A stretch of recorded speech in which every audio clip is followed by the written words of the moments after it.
So I just figured out that all the poets are here, so we can begin. So again, I'm Dave Salone, and I'm a poet, a visual poet. I work for West Central Behavioral Health as their Director of Development and Community Relations. And so, you know, poetry and art and the AVA Gallery and Art Center, as I wander around today, I realize it really is all about community, with all the various things going on, with a collage workshop going on in one of the other spaces here, and the various poets who are part of our community who are exhibiting here today. And I hope you'll have take some time after this reading to sort of wander the galleries and see what's on the walls and enjoy it, because you know, it's really part of what the Upper Valley is all about, and I think it's a very special place to be. And it's great to be part of it. So I would like to welcome everyone to the AVA Gallery and Art Center in Lebanon, New Hampshire. We're being filmed by CATV. We're here to celebrate National Mental Health Awareness Month for May. I think I'm going to take this off. And I should mention to the poets, you guys can take these off when you're up here, but the AVA Gallery would like everyone masked when they're not at the microphone. So today's art exhibition and poetry reading share the same title, The Thing with Feathers, which is inspired and taken from an Emily Dickinson poem that was published in 1891 that I'll read in just a little bit. The artists and the poets were all presented with the same theme before submitting their work, which was hope. What brings you light and lifts you up? And then they submitted, and things were juried, and we have the art in the lobby gallery as a result, and we have 10 poets here today, plus guest poet Alice Fogel, who's joining us, who's former New Hampshire Poet Laureate. And I can tell you that the poetry came from everywhere. The art came from all over the place. Art came from as far as California. So it actually reaches this notion of hope and what brings you light and lifts you up, and notions of mental wellness reach quite a long way. So during Mental Health Awareness Month, all of us at West Central Behavioral Health are basically shouting from the rooftops the message that mental illness and substance use disorder and crisis moments are all treatable. They afflict people without being discriminatory. Everyone is susceptible. And we and our many therapists at West Central, our doctors, our nurses, our case managers, our employment specialists, our health mentors, clinical and office staff, we want to help support people who are here in our community who are in need, and that's what we've been doing since 1977. We have a staff of about 130 people who cover Lower Grafton County and then all of Sullivan County, with clinics in Lebanon, Newport, and Claremont. And we also have some residential facilities in Newport as well. As of this past January, we launched a new initiative which was part of the overall New Hampshire Rapid Response Initiative to send mobile crisis teams out into the community to meet with people who are in crisis in person as they need it. And that happens 24/7, 365 now. We've got that pretty well ramped up and almost fully staffed for the round-the-clock mechanism to work. And that's really a big investment in the communities that we serve, and lots of it work in the schools, lots of work with police departments, so lots of sort of outreach efforts, and it's being quite well received. So we know there are ways to help people. We know how to help people. What we need to do is communicate to them that we're available, and to the extent that everybody here can sort of help us share that message so that people can reach out to us before they're in crisis, it's going to make a world of difference. So before I read Emily Dickinson's poem, let me just mention there's a growing field of neuroscience. Always have to throw in some evidence-based research information, because that's what we do at West Central in all of our treatment methodologies. This sort of new section of neuroscience research is known as neuroaesthetics. Its research is based on how our brains and our bodies react to aesthetic experiences like art, like poetry, music, movement, dance, etc. The similarities, interestingly, these are MRIs and other types of scans that they do to track how our brains react, also sensors of how our bodies react. The similarities between visual art and poetry, specifically poetry when metaphor is happening, are quite close. The findings show that these pleasing aesthetic experiences really sort of allow our brains to function in a way that secretes some of the feel-good chemicals like serotonin, oxytocin, and dopamine. And our bodies react favorably when this happens by changes in our breathing and our heart rates, and even giving us goosebumps. So if we see or hear something, it sort of gives us chills in a good way. So this is a growing body of evidence suggesting that enjoying aesthetic experiences is good for our minds, it's good for our physical selves, it's good for all of us. Art and poetry evoke feelings of happiness, calm, awe, relief, gratitude. These are powerful emotions that affect us in lots of ways. They help us deal optimistically and successfully with stress and anxiety in ways that are healing. So that's a big part of what today is all about. You're all going to be healed somehow, some way, after you hear all the poetry that's about to be read. So with all of that as a backdrop, I'll read Emily Dickinson's poem about hope, which has the thing with feathers in it. Hope is the thing with feathers that perches in the soul and sings the tune without the words and never stops at all. And sweetest in the gale is heard, and sore must be the storm that could abash the little bird that kept so many warm. I've heard it in the chillest land and on the strangest sea, and yet never in extremity it asked a crumb of me. So that's Emily Dickinson.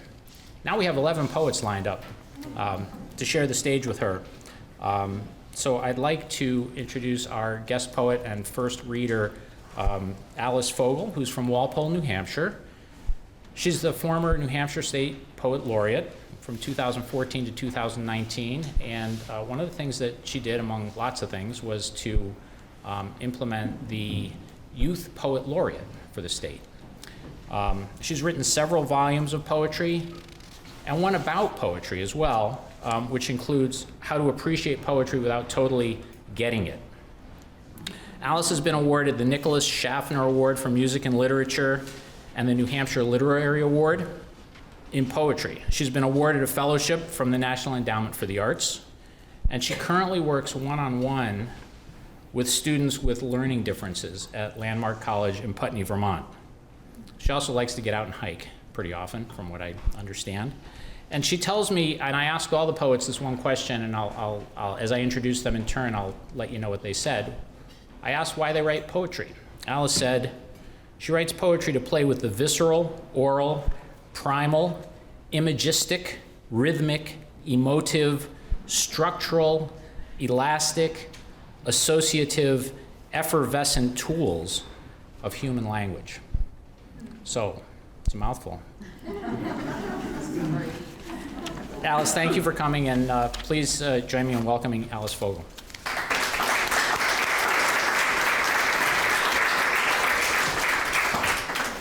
Thank you. Thanks for having me be here for this. It's multiple areas that are near and dear to me: mental health, art, and poetry.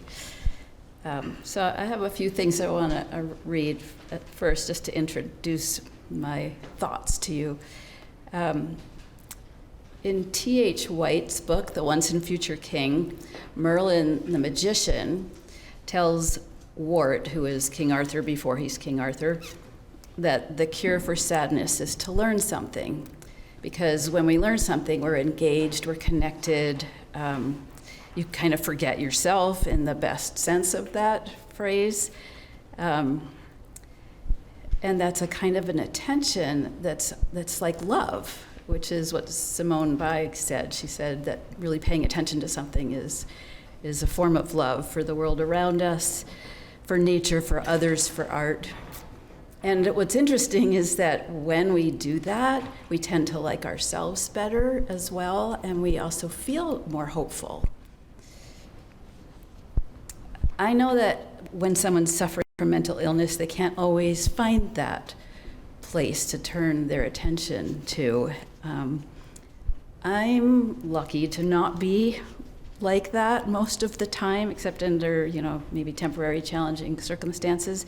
But to get a little bit personal, I've spent my whole life around people who have struggles with mental health. I've made the calls to help people when they couldn't help themselves. I've gotten the calls. I've hidden the pills. I've hidden the guns.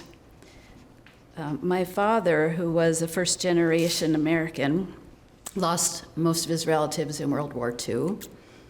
And he became a child psychiatrist who spent his whole life really trying to help children and families to be better, to feel better. That didn't necessarily mean that his own issues didn't come out sideways at home sometimes.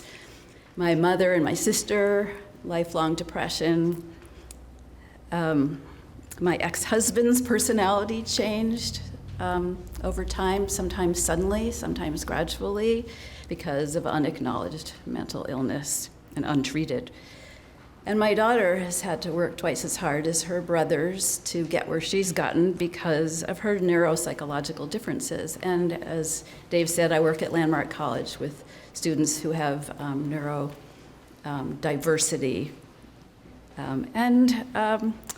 Even my dog has anxiety. It's just the way, they're just drawn to me, I think. So in order to understand all these people that I've loved, I've read lots of books. I've really studied up on what helps people, and also to understand not just them, but to understand my own responses to who they are and what happens in their lives. And I've learned how to forget myself.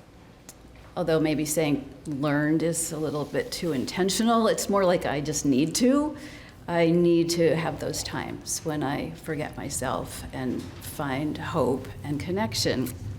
So really any passion will do, but for me, this is where art comes in. So I talk about this in my book, Strange Terrain, that Dave mentioned, that's about, appreciating poetry even if you don't get it. I'll read this quote. According to a study published in New Scientist, billions of neurons per millisecond light up like Times Square on New Year's Eve whenever we read poetry. And it's the same with other arts, visual art, music, dance, sculpture, cooking, welding scrap metal, whatever it does. When we make things out of the materials of the world, we're absorbed and we share their life-affirming forces. We're speaking a kind of primal language. When we look at a piece of art or read a poem, we respond emotionally, viscerally, and that's a really fruitful place to start to think in new ways about who we are and how we can become whole. We can be transported and then return to ourselves changed. And maybe that's only for a moment, but I think that in every moment of unexpected inspiration, there's the possibility of more time, more surprise, more care for ourselves, less judgment of the unexplainable, more acceptance of our fate. So art is an obsession for me where my hope lies. Since I was the littlest kid, I've lost and found myself by making things and by putting myself in front of what others have made. Just on my way here, I stopped in Hopkinton at an art gallery that's showing this incredible exhibit of quilts that were made as copies of abstract expressionist paintings. It's really stunning. So in my latest book, Nothing But, which I'm going to read a couple things from, it came from a time some years ago when I was injured and I couldn't walk for a while, and everybody would leave the house, kids would go to school. I'd sit on the couch and I would go online and look at art. I would just look at art for most of the day, and I'd write these poems in response to them. But even though that saved me that year, it's really not that different from what I've always done. I want to be taken, I want to be confronted, I want to be awed by art and what other people have made and the ways that other people have found hope in their lives. I think that art, it takes me out of the mundanity of my little life and lifts me into gratitude and wonder. And if I don't get it, all the better. There's plenty of times in life where we, have to get things. We do get things. We have to make sense of things. And I'm so grateful for the times when we don't have to. And in fact, are better off kind of not necessarily understanding things. I think what art teaches me is that it's okay to not understand everything, including myself and those I live amongst. So I'm really grateful to be part of this. Thank you for inviting me to it. I'm also really looking forward to what everybody else is going to read and to hear about the ways that other people find hope in their lives. So thank you. I'm going to read a couple poems now. So most of the poems in this book are actually more like just what happened to me when I was confronted with a piece of abstract expressionism and just where my mind went. So it's almost about consciousness, how looking at a piece of abstract painting kind of stops our stream of consciousness for a moment and we just go, huh? And I just love that feeling. But every once in a while, amongst the poems in the book, there's one that's really just me talking about why I'm obsessed with art. So this is one of those. Why I crave it is because it is devoid of therefore and is not giving any given path in some maze-like fingerprint of reason. Is not the wave bored with the moon, the shore, the depths, devoid of peace or proof. It is not awakening in me a certainty, not the outcome of prayer, never the answer that is no outcome, no answer, not the trance, the tongues, possession, ecstasy, the river, unable not to find, or not to find, but to enter the sea, that emptying that is at the heart of it, the necessary suspension bridge that falls from me as I step away from land. Not the land, nor even the falling. Why not crave the pier? Because it reaches only from here and never gets there, because it takes me now as I am. So one more for now. These pictures up here remind me of this time when I was a farmer and I raised sheep. And this is about one of those days. It's called The Necessity. It isn't true about the lambs. They are not meek. They are curious and wild, full of the passion of spring. They are lovable, and they are not silent when hungry. Tonight, the last of the triplet lambs is piercing the quiet with its need. Its siblings are stronger and won't let it eat. I am its keeper, the farmer, its mother. I will go down to it in the dark, in the cold barn, and hold it in my arms. But it will not lie still. It is not meek. I will stand in the open doorway under the weight of watching trees and moon and care for it as one of my own. But it will not love me. It is not meek. Drink, little one. Take what I can give you. Tonight, the whole world prowls the perimeters of your life. Your anger keeps you alive. It's your only chance. So I know what I must do after I have fed you. I will shape my mouth to the shape of the sharpest words, even those bred in silence. I will impale with words every ear pressed upon open air. I will not be meek. You remind me of the necessity of having more hope than fear, and of sounding out terrible names. I am to cry out loud like a hungry lamb, cry loud enough to waken wolves in the night. No one can be allowed to sleep.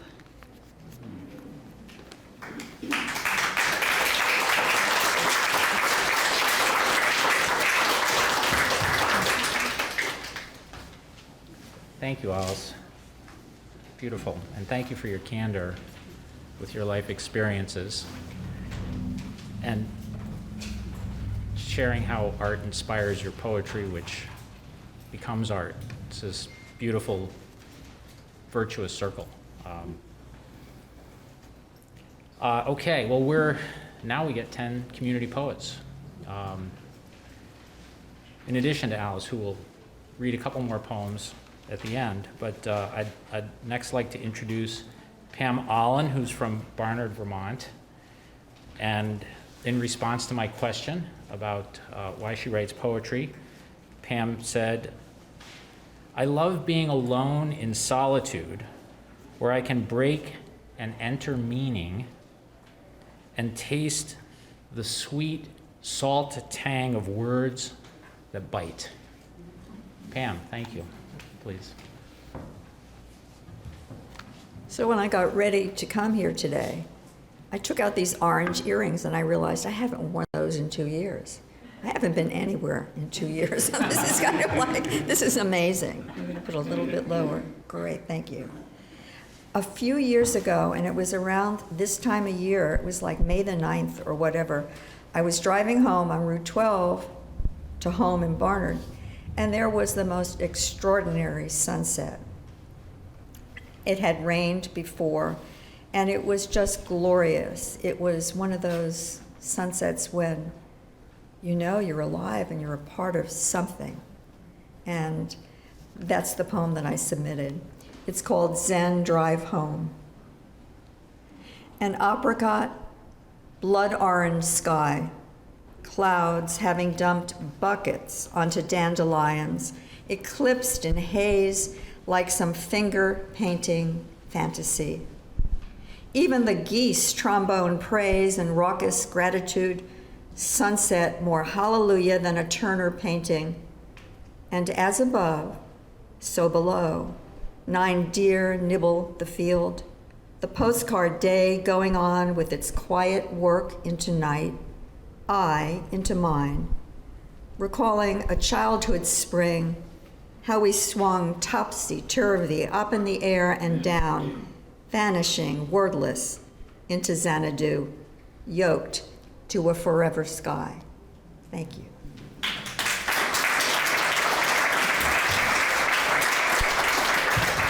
Thank you, Pam. I think I want to be there for a little while. Our next poet,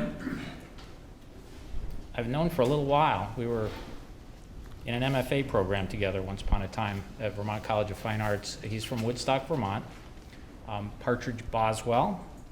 And Partridge tells me that poetry is one of the best ways he knows of expressing his love for the world. Thank you, Dave. It's wonderful to be among you here today. Dave, thanks for inviting me, and Ava, thanks for having us all. This poem begins with an epigraph. A British teenager is slowly emerging from a coma nearly a year after being hit by a car, and he has no knowledge of the coronavirus pandemic.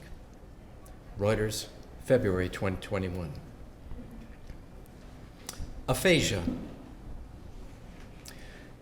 That you can't talk yet, can only blink and smile, yes and no, both for perhaps, makes perfect sense.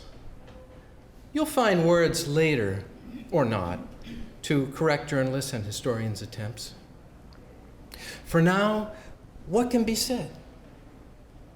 The shit hit the fan. The car, the child, the world collided with itself for a while. We were comatose, then woke, tidied up the mess, and moved on. Your disbelieving eyes widen as if to say, sea shanties? Really? We told you the water was rough. You'll just have to trust us. Overnight, a winding cabooseless train arrived and left. It's all the same and for the best. What's this world coming to, if not change? For good or ill, a keelless rudder against the waves. You wake at noon to afterthought, masked family milling about the bed, sensation returning to your limbs. One day soon, sun will glance the dewy pitch of your face, and a word like joy will come fluttering out. Just wait. No need to force it. The unthinkable takes time to process, and the clocks are still broken. Truth is, you didn't miss much, if anything. Another year at home, glued to your phone, arguing over whose turn it is to take out the trash. Some things are hardly worth forgetting. Take it slow. Let your body and mind get acquainted like new and ancient friends who come in from the cold, sit down for tea, and gaze out the window at something long lost and familiar to them both. A buried sled, or mitten orphaned from its string. A name, perhaps, blooming through the melting snow. Thank you.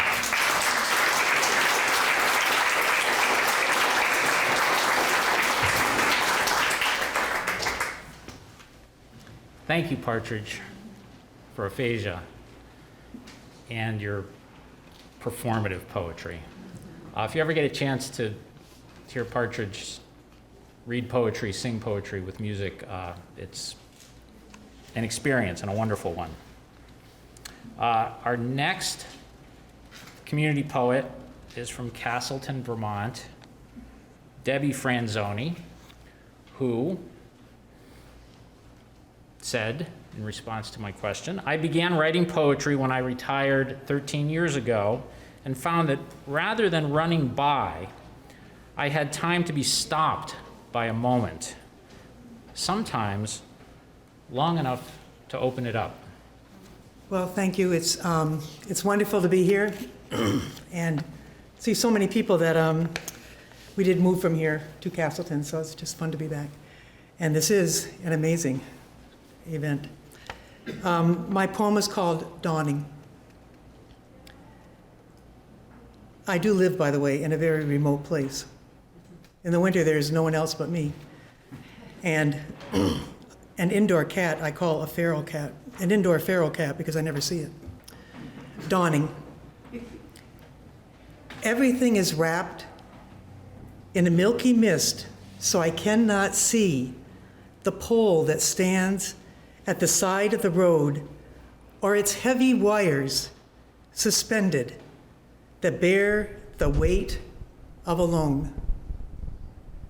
And one small bird that sings as if all life springs from it through the fog.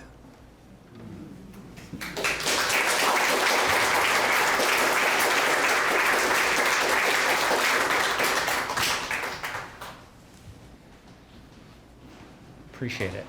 Appreciate your sharing that with us. I will also say that your hope in the systemic programs that are going on is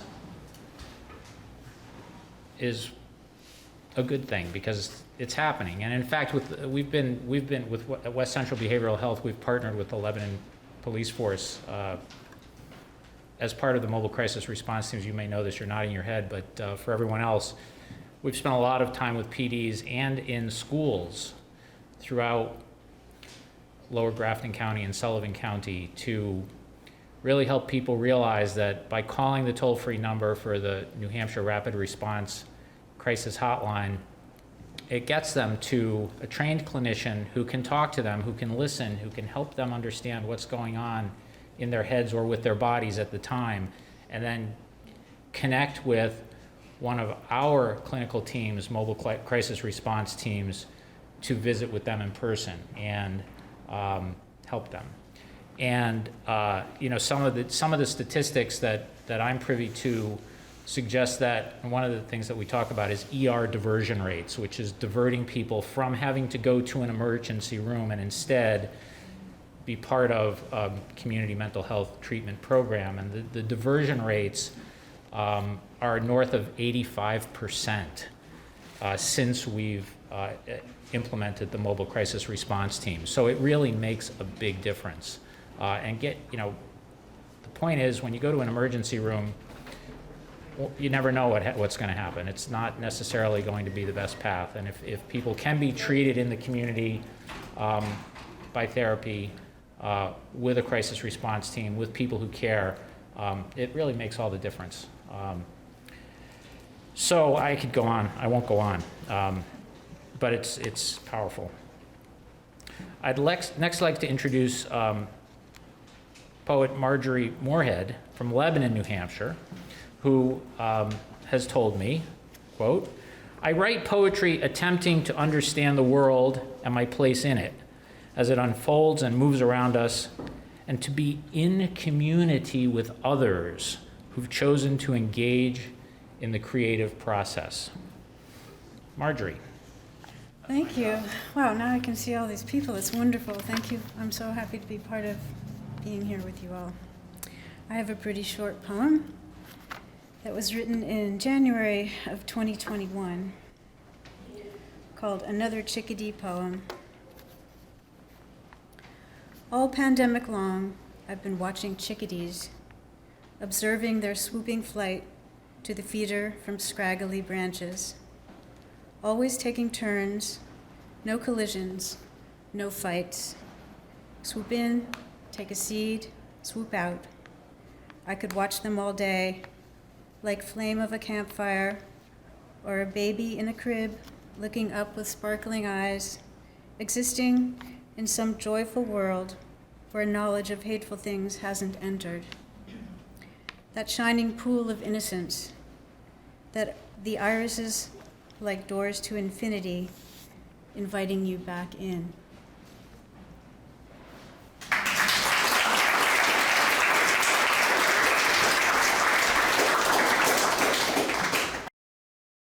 Thanks, Marjorie. I can tell you it resonates with me. I spent so many hours at home during the pandemic working, and I think the only thing that kept me going was watching the birds at the bird feeder.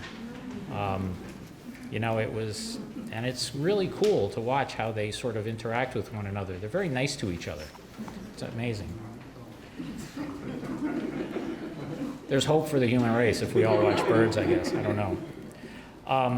Okay, thank you. Catherine O'Brien is our next poet. She's from South Sutton, New Hampshire. And Catherine has told me, "I write poetry because poetry brings beauty, wonder, and imagination to the darkness." Catherine. Hello, everyone. Thank you for calling us a swallow. I consider that a compliment. And my husband and I have spent the last 4 years being down in Alabama during the winter for about 4 months, and we also watch the wildlife and birds a great deal. So what brings me hope and light are poets like Elizabeth Bishop, scientists with courage like Rachel Carson, artists like Walter Anderson, and these are all embedded in my poem. We learned about so many different wildlife, white herons, brown pelicans that have come back made a comeback. Flounder has made a comeback. And I just really feel people like Rachel Carson, who did her work on DDT, reading and learning about them gives me hope and light.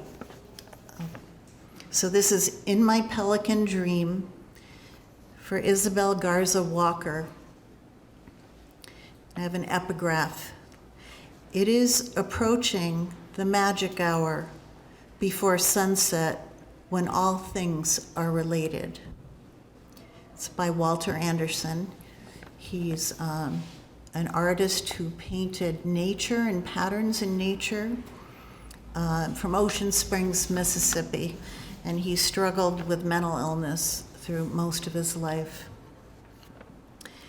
I was born without feathers, down by the fish houses, a water bird with a long brown bill, an orange pouch of translucent skin, scooping up clouds and small fish, sometimes a carp traveling with my flock.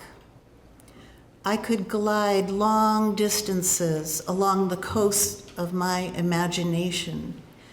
You fell in love with my webbed feet and waterproof feathers. I spoke the mysterious language of mermaids and blue heron.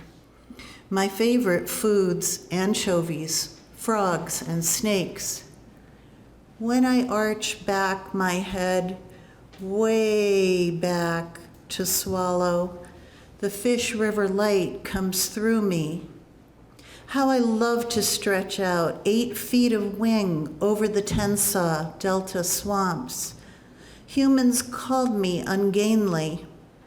Still, I fly with my own certain grace, landing on the pier cross, swooping down from up high, almost without a sound, to balance, each eye open, wide, and bright, set inside a ring of black seashells, set on each side of my head, holding the curve of slender neck, poised above the waves, waiting and watching for the magic hour. And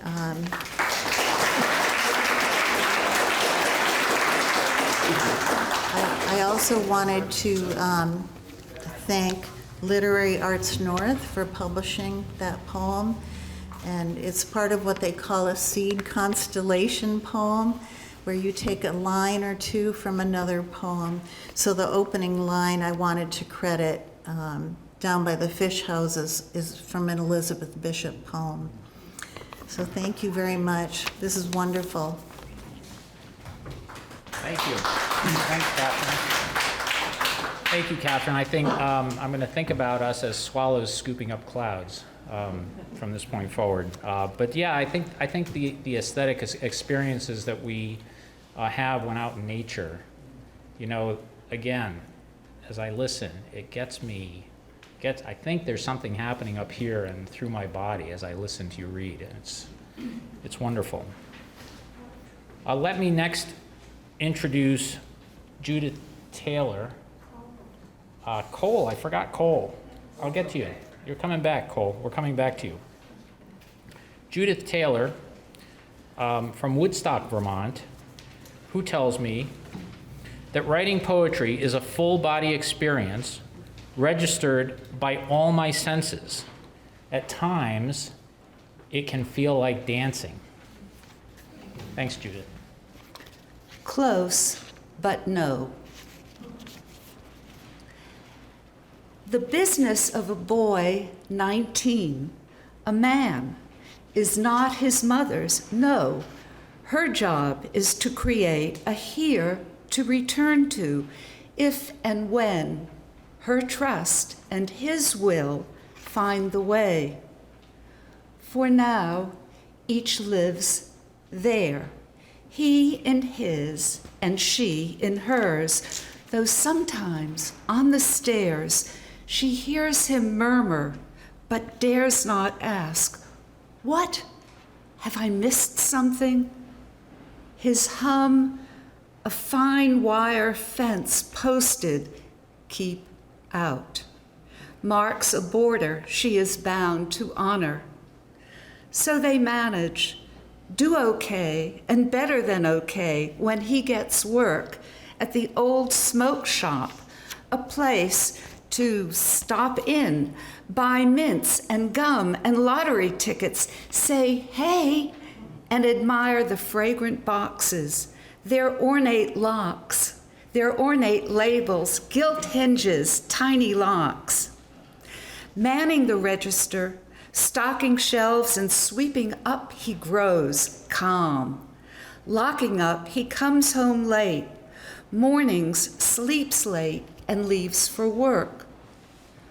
One morning, on her desk, she finds a gaudy box with gilt hinges, tiny lock, and a scent like memory.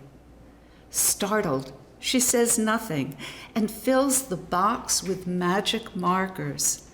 Another morning, another box, then more. Barely able to contain herself, she arranges the boxes in tiers on shelves and fills them with small objects, spools of thread, ribbons, buttons, pins, change. For a week or two, they move through the house like guests at an inn, until on the stairs she smiles, reaches out. Defiant and contrite, he turns on her, says, "Give them back." Ah, yes. So, one by one, she empties the boxes, and then, with abandon, almost like flight, she builds at her door a fragrant tower that he dismantles, box by box, tier by tier, and carries to the gravel driveway. Her back to the window, she hears the snap and fracture like tinder catching. She turns and sees him sweeping up and filling the barrel with splintered shards, twisted hinges, tiny locks. Later, in the garage, her hand on the door, she stops, mingled with the mineral stink, oil, rubber, rust, cement, the scent of cedar, a memory, a promise of joy.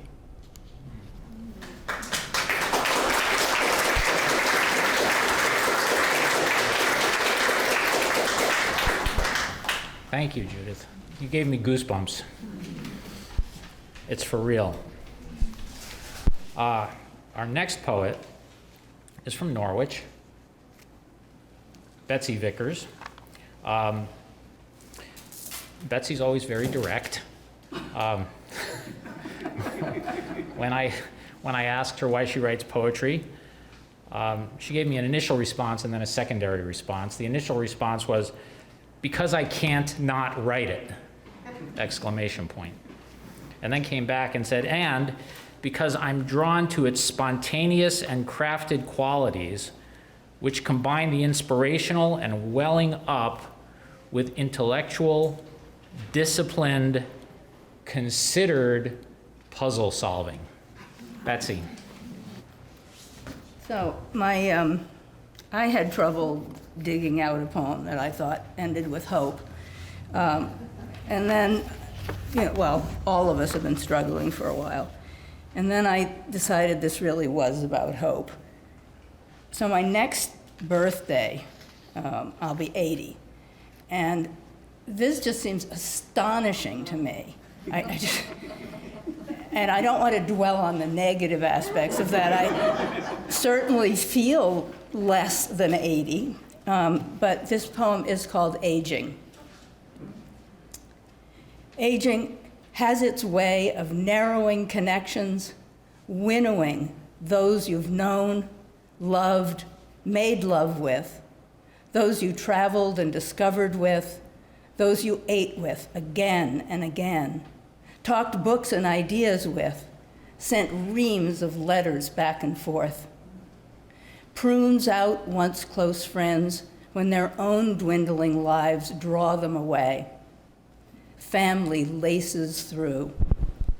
And the amassing dead died, not solely in wars, not solely from illness, died, falling from skies, in crashes, from suicide, from the unique accidental. In this battering depletion, is it possible to become jaded, to die of infecting ennui, a listlessness that loiters off stage in the wings of aging? Better, until the end, to suck the marrow from every last brittle ossifying bone.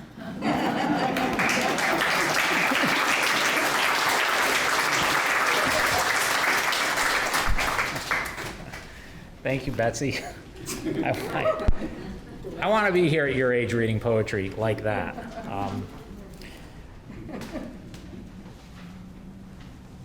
Before we return to Alice as our guest poet, I'd like to, and this is a little bit out of order, but maybe we're saving the best for the next to last. From Castleton, Vermont, from Enfield, New Hampshire, is Cole Asude, who has told me, I write poetry to make sense of a nonsensical world. Cole. I'm Cole, you know the drill. Hope is the page not yet written, nestled in a nook in your mind. It is defying the daily drudge, tragedy, scandal, stimulation ad nauseum. To hope is to cross your fingers behind your back, to proclaim, this is temporary, to ignore the obvious, that everything ends, embracing beginnings instead. To hope is to forgive yourself, to forget regrets, to keep a promise to yourself. Another day, another chance. Hope is the tea not yet drunk, drinks unheard, stories untold. To hope is to hoard, to hold time close to the chest, cramming all the joy you can into an arbitrary sentence. Thank you.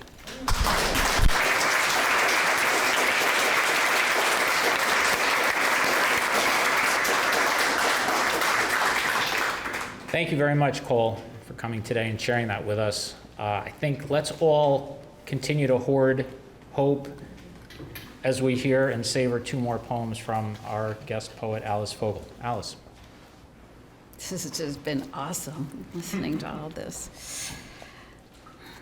So for this short poem, I just want you to picture standing in an art gallery, looking at the paintings on the wall. And maybe like each one of those pieces of art is an island. In time when, at the brink of one island, a sudden surf's swelled current closed over me, my feet sinking into a gallery of sand, and my eyes kept to the dark keening of what I couldn't understand. I stopped for 1 second, asking what and why, and looked, and the suffering was only one of 1,000 things still there.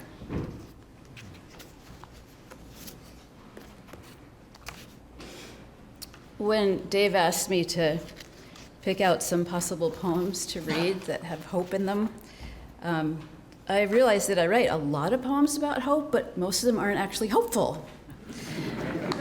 So most of the ones that are hopeful are not directly about hope. So I'm going to read a more recent one. It's called I Won't Let Myself Go to Sleep.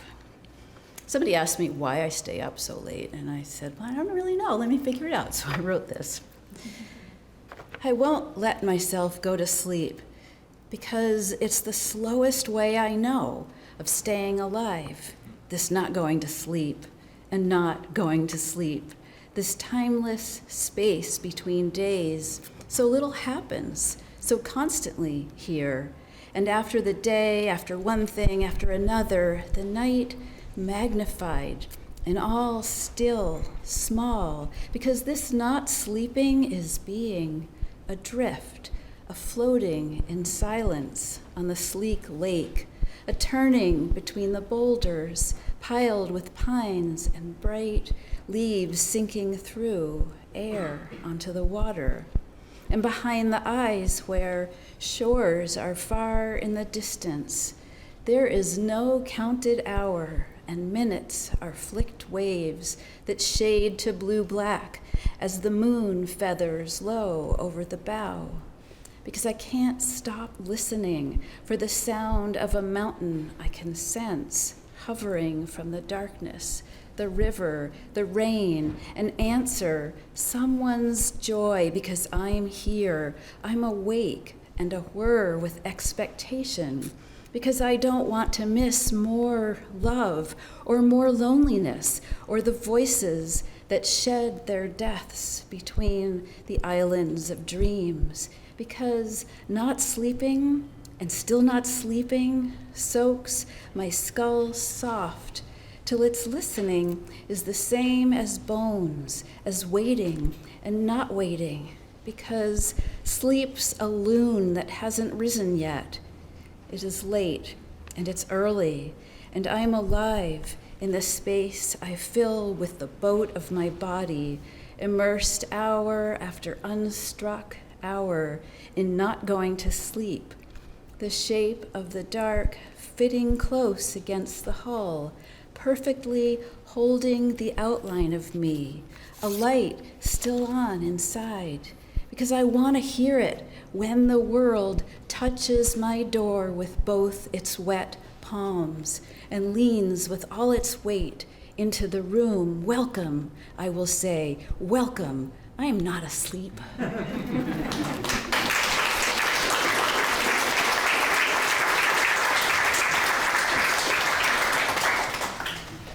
Thank you, Alice. I need that poem many nights. And thank you for being here. I think having you has inspired me in a variety of ways. I want to go home and write, but I want to go out and experience things that will inspire more of that stuff that we call poetry that comes out of me from time to time.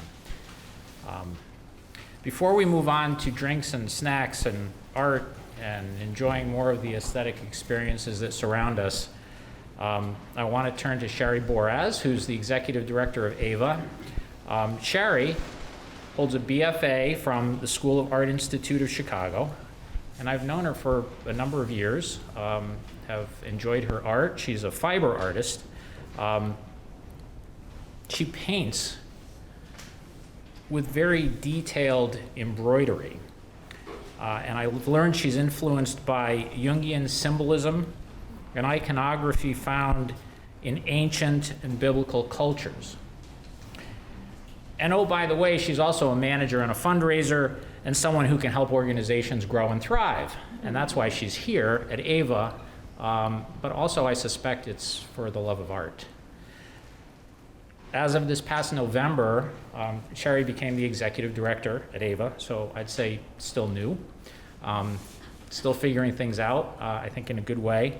And I know that she is hoping to make art much more accessible to the public than ever before, and I certainly applaud your efforts so far and going forward into the future to do that. So Sherry, if you'd like to come up and say a few words. Thank you for hosting us.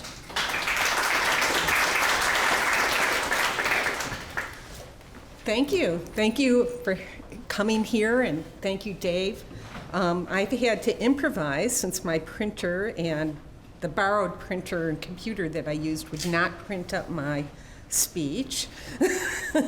So thank you to all the poets who have put a fine point on fine art. Thank you, sincerely. And thank you to all the artists who contributed to our lobby show. It's called the feather, what is it called? Thing with feathers. The thing with feathers. Pardon, my phone won't turn. Okay, great. Okay, the thing with feathers. So, and I'd like to thank Dave, who deserves special thanks for his matchmaking skills in bringing us together for the second year in a row.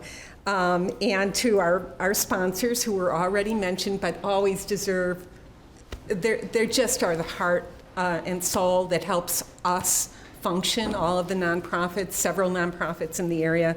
That would be the Jack and Dorothy Byrne Foundation, GeoCon, Mascoma Bank, the Mount Rushmore Foundation, West Central, and Doug and Leslie Williamson. I'd also like to recognize Sam Eckert, our exhibition manager, who's done such a impressive job of organizing all of the shows that I've been witness to since she's taken over, as well as the rest of our staff. AVA is especially pleased to offer free community programs throughout the week. And throughout the year for anyone that you know to take part in. Some of them include our Community Arts Open Studio, sometimes often referred to as Chaos, on Saturday mornings, where you can bring the little person of your choice to come and make an art project, and we get to clean up the mess.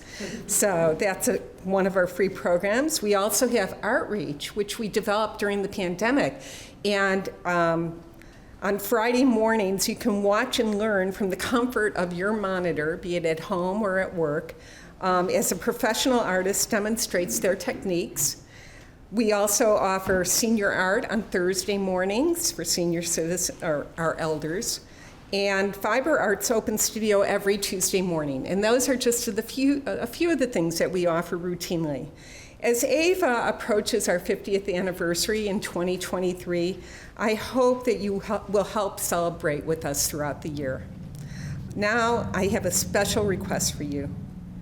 I want you to visualize this gallery, the one that you're in, this room, this building, and the gardens surrounding the building.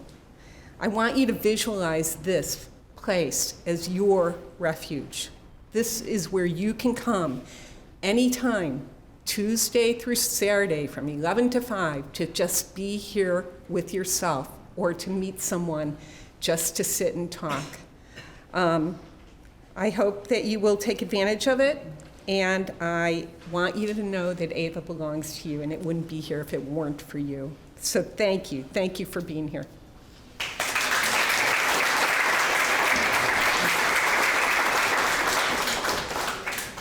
Thanks so much, Sherry. Thank you, everyone, poets and artists and community members, for being here today.